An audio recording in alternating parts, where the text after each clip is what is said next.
On today's show, John Cliche says OKC should trade Kevin Durant before he leaves in 2016. Is he crazy or does he have a point? we'll look at some historical playoff blunders and pick role players who can make a difference this postseason. And is the relationship between Tom Thibodeau and the Bulls beyond repair? It's Wednesday, March 11th. The starter starts now.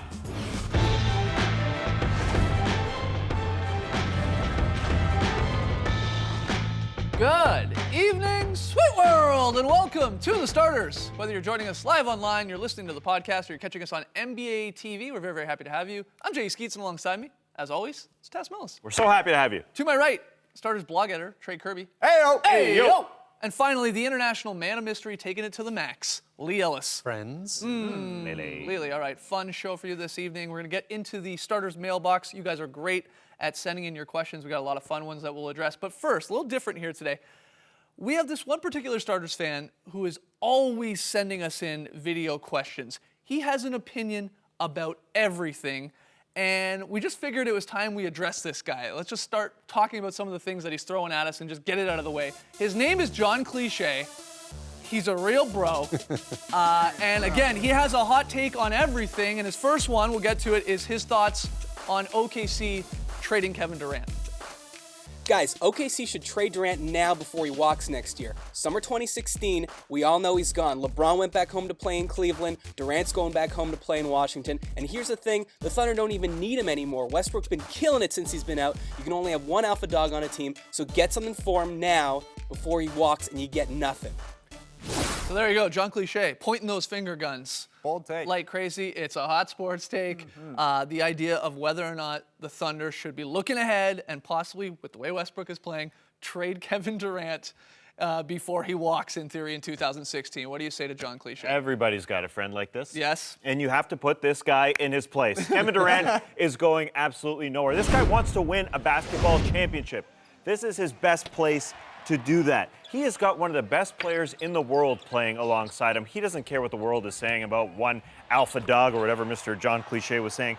He's got one of the best beside him. Why wouldn't he stay there to do it? This team is absolutely incredible. They have the best opportunity to do that. And I bet in Kevin Durant's eyes, they have some unfinished business to take care of in OKC. I mean, go back 2011, they lost to the Mavs Eastern Conference Final. Then they went to the NBA Finals. They lost there to the Miami Heat. And then injuries took their toll.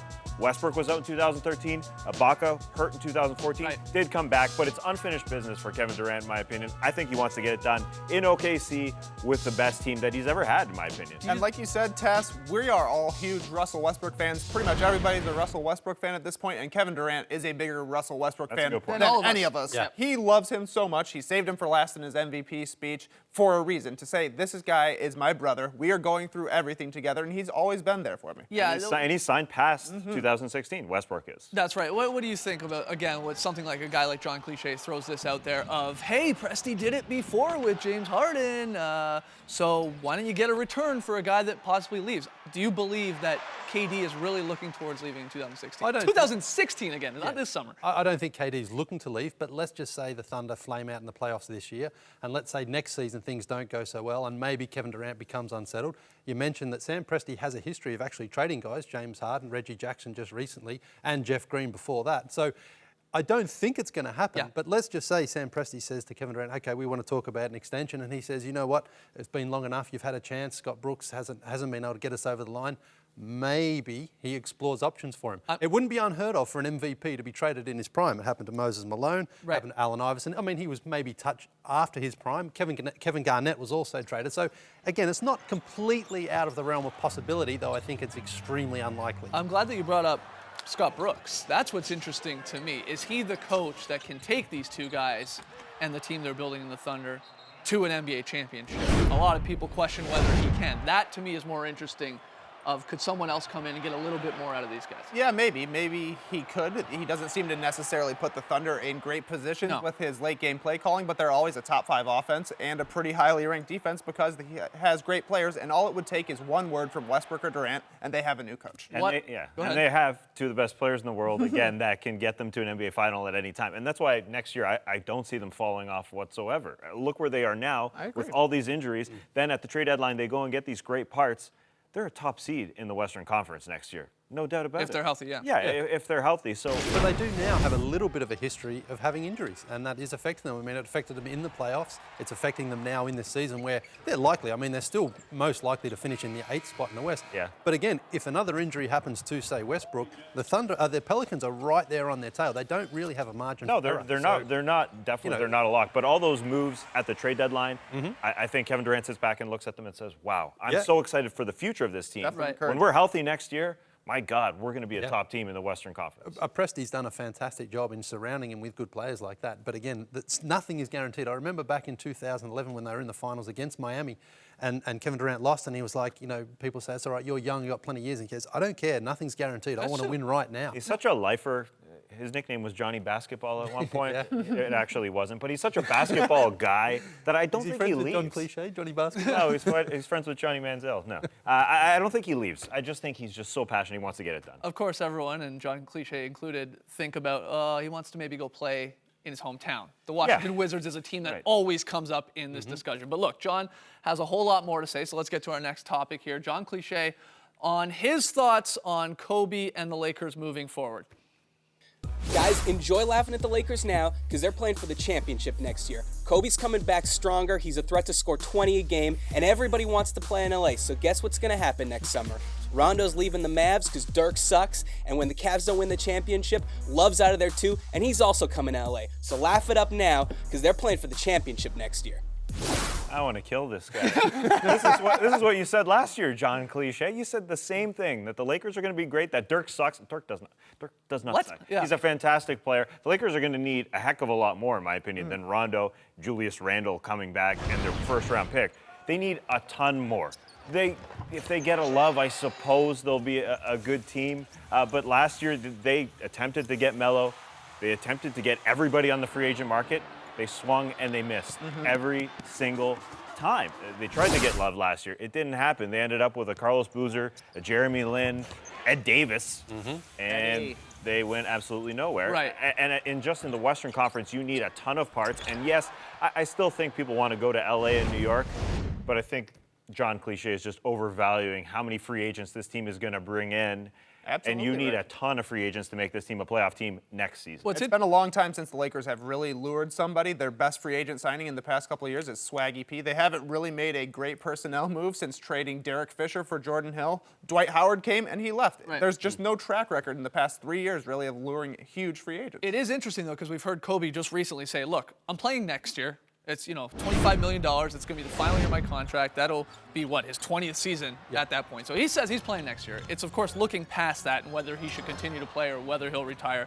We can get to that in the future. But he was also asked about, whether he would be comfortable leaving the Lakers without sort of a quote-unquote franchise guy to pass the keys on to. And he said, quite frankly, no. So it's interesting to sort of watch him now recruit a guy like Rondo, want so-and-so to come in here to, again, hopefully try and say, here, this is your squad. We're all about titles here in LA. Yeah.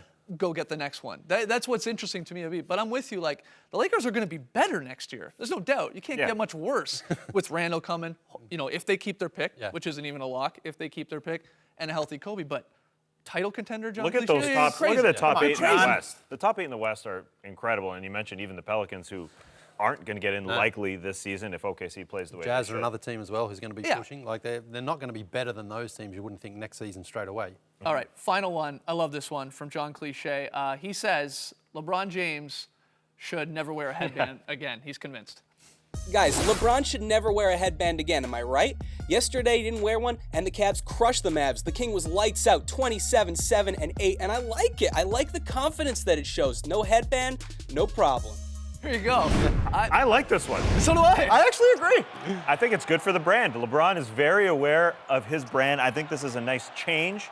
Generate some interest around LeBron and everything his that hairline? he sells. Yeah. That's just a new feel. I mean, Kobe Bryant changed his jersey from 8 to 24 in his 12th year. This is LeBron's 12th season.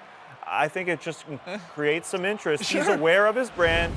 That's what he is. He's a brand guy. He wants to be the first or second, I guess, billion-dollar sports athlete after in Jordan. North America. I think he's comfortable with his receding hairline too. He's finally accepted it's going. Well, I just want to know grown up without the headband. It looks cool. if he's going to shave the whole thing. Yeah, sure. Why not? It could be in play. John Cliche, we're with you on that one. It's hard to keep track of him though without the headband. That was a nice little identifier. Yeah, back in you're the day. absolutely Back right. in the day, 2 days ago. All right, got to take a break. When we come back, we'll open up the starters mailbox. You guys were great at sending in questions. Come on back.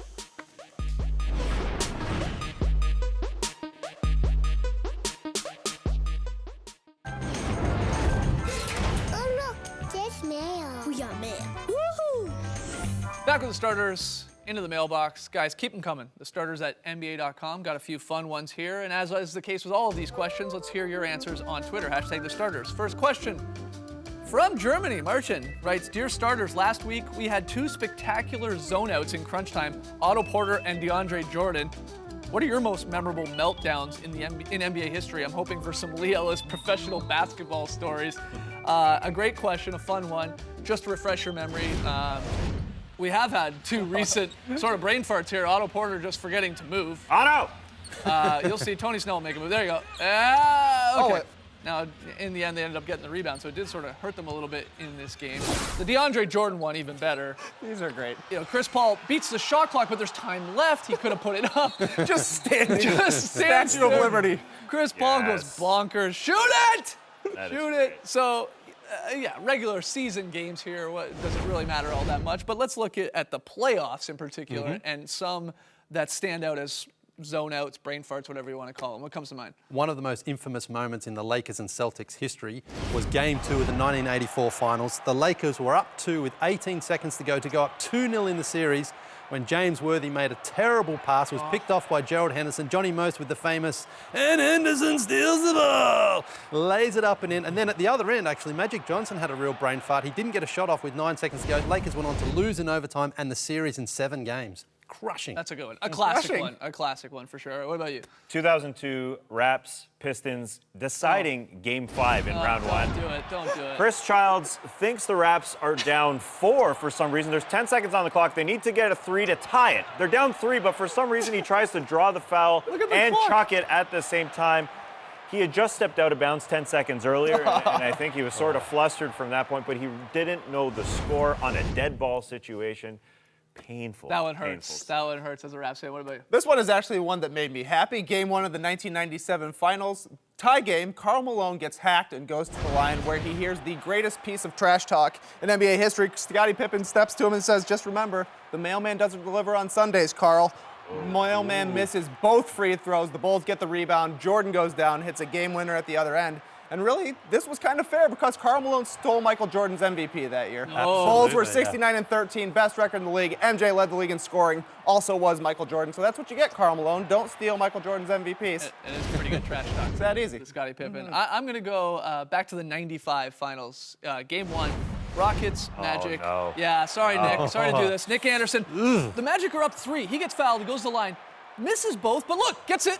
Gets the rebound. He's fouled again. All right, he's pumped. Redemption, yeah! Misses the 3rd free throw in a row. Oh, man. And then he's Smiling. laughing. He's literally laughing. He's like, it can't be possible that I missed 4 in a row. He does. Kenny comes down, hits a 3 for the Rockets. It goes to overtime. They take that game. They go on to win the series. It's a big what-if scenario Yeah. there. You know, I know it Crushing would just be against one game of a Yeah. long series, but you know, imagine take game 1. It's a completely Changes different everything, story, yeah. possibly. Yeah. So I'm sure you guys have suggestions as well. Jump on Twitter, hashtag the starters. Next question. I was rewatching the 2012 and 13 NBA Finals recently, and I was reminded of how guys like Mike Miller and Shane Battier played out of their minds for stretches, which were key to their championship runs. My question, who will go off for their team during this late season push and or the playoffs? Fun question from Ryan. I'm taking Dion Waiters of the Thunder, not so much because he's going to be great like Mike Miller or Shane Battier, but we know that every opportunity that comes Dion Waiters' way, he's going to let it fly. I'm picking quantity over quality here, guys. The Cavs and the Thunder during his tenure this season, when he gets the ball, he just wants to shoot. So I believe at some point he's going to have a game where he lets it go a number of times and he's going to score 20 plus. You guys have better picks in a similar sort of fashion, I believe. Guys who like to chuck. not as much as Dion likes to chuck, but I think we're going to get one game out of Dion Waiters this playoff season that's going to be a goodie. What about you, Trey? Part of the same trade, J.R. Smith for the Cavs is going to be huge in the playoffs. I think he's kind of already playing a lot better, just playing with better players and having fun. 37% from three, and you know he's not going to be afraid to take the final shot. And LeBron has been known to pass on final possessions. J.R. will be ready, and he will let it fly, and he's crazy enough that it might go in. Yep. The Pacers have won 6 straight recently, and I think a big part of that play has been Rodney Stuckey coming off the bench, really playing well for them. Nobody really thinks the Indiana Pacers are going to do much in the playoffs, but a guy like him who's kind of, his career's stalled a little bit, he might have just found his right spot, coming off the bench for a team that doesn't need him to be the number one guy. Look at the difference he makes when he comes off the bench versus as a starter. Shoots the ball better, scores more, and does it in less minutes as well. So Rodney Stuckey is quietly having a really good season right now, and hopefully for the Indiana Pacers that will continue in the playoffs. I cheated a little bit here with my answer. I'm going with Patty Mills, Lee. Good choice. The Spurs backup guard. And I call it cheating because we know what he did in last year's finals. Yep. I mean, he really was that Mike Miller, Shane Battier of the 2 finals before, where he just exploded. He was pretty good throughout the entire playoffs. Yeah. Scored in double digits in 6 of the games, but when he got to the finals, started knocking down threes in that game 5 they eventually won. Hit a ton. So Crazy, yeah. I'll stick with Patty Mills because he was injured a good chunk of this season, but he's slowly getting it going for the Spurs.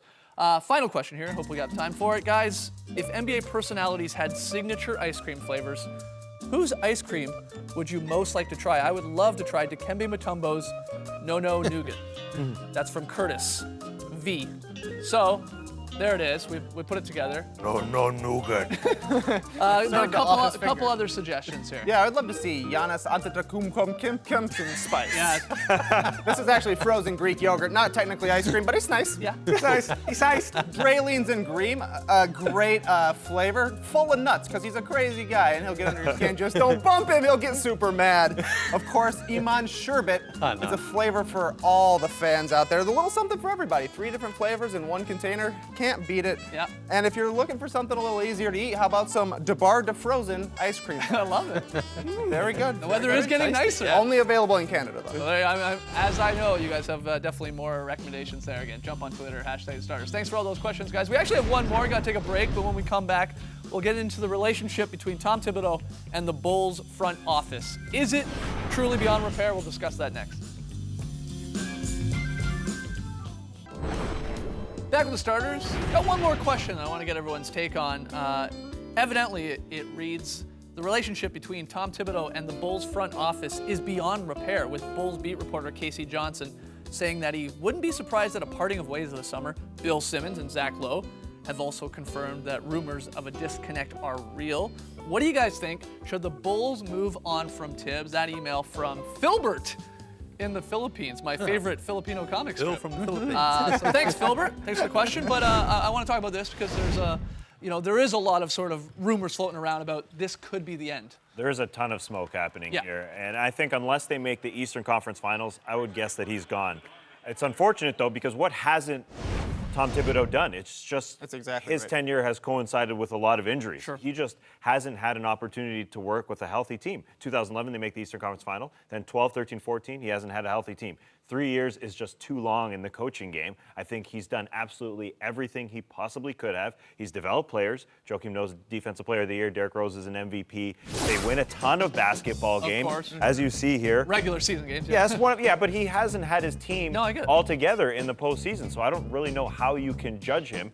I just understand that 3 years is too short, or too long a time, I should say, in the coaching world. Yeah, Larry Bird has said that before. It's like, an NBA coach really can, outside of your Popoviches, can really be there like 3 or 4 years and then players just start tuning them out. yeah. And you could see that being a case with a guy like Thibodeau, too, in his style at least. Yeah, he's an intense guy, no doubt about it, but that's the reason the Bulls are as good as they are. He gave them an identity when he came in. They became an excellent defensive team that is in every game. They have won playoff series with depleted teams, so I don't think he's just a regular season coach. Yeah, he kind of puts them at a disadvantage by not playing the young guys and by running up minutes, and maybe they would have another gear in the playoffs if he rested guys down the stretch. But the fact of the matter is the Bulls win when he's the coach. I don't see any reason you need to fire him, though it might happen this summer. Can this relationship be salvaged, is the thing, between the front office and Tibbs? It's going to come down to winning. You mentioned That's getting right. to the Eastern Conference Finals. If they get there, then I think that at least the front office has to give him more time and has to allow his system. But, Tibbs is an old school guy.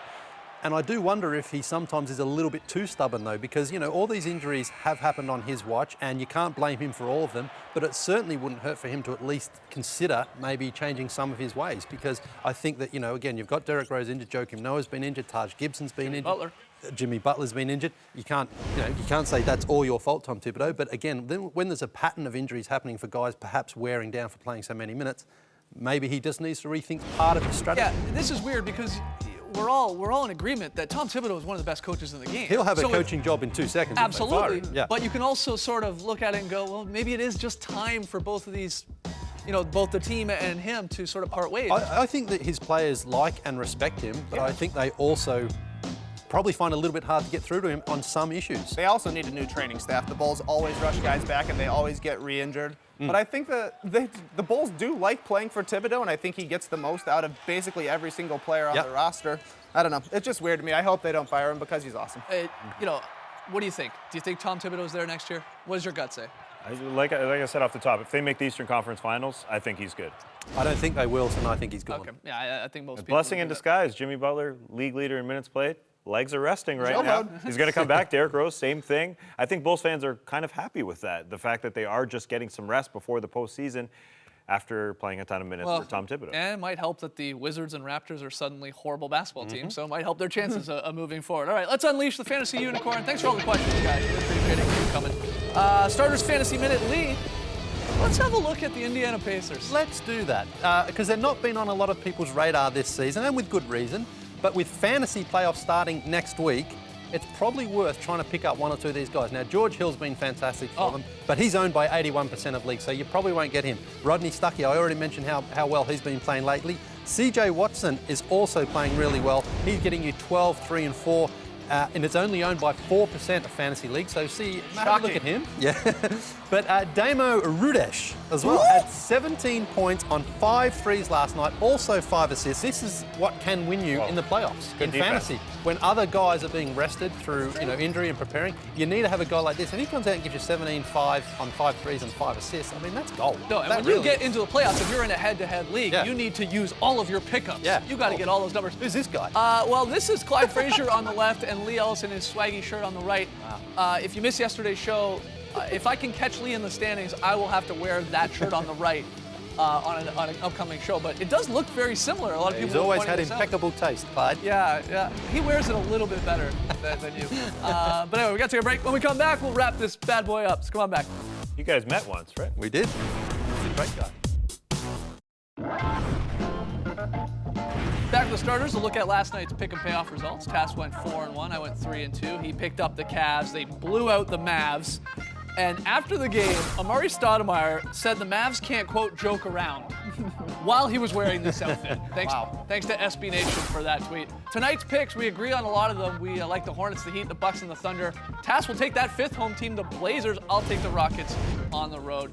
Best of luck to you. We'll see you guys tomorrow night, 6 p.m. Eastern here on NBA TV. Thank you for joining us, folks. And remember, in sports, the front office always takes the lead. Brace the night, people.